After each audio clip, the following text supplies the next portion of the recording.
महंगाई का एक और बार, गैस की कीमत में 193% इजाफे की मंजूरी। गैस मीटर पर चार्जेस 10 रुपए से बढ़ाकर 400 माहाना कर दिए गए। नई कीमतों का इतलाक 1 नवंबर से होगा।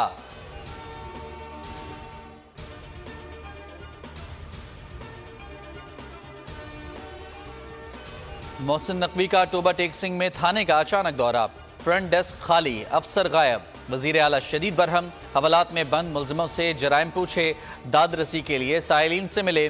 चीफ सेक्रेटरी IG हमरा थे।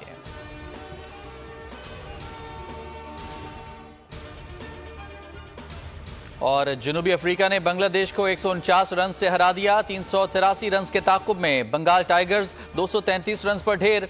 अफ्रीकन बैटर्स ने बांग्लादेशी बॉलर्स की जमकर धुलाई की। डीकॉक ने शानदार 174 रन की इनिंग्स खेली। हेनरिक क्लासन ने 49 गेंदों पर 90 रन बनाए। सब्सक्राइब करें और बेल दबाएं ताकि कोई खबर रह न जाए।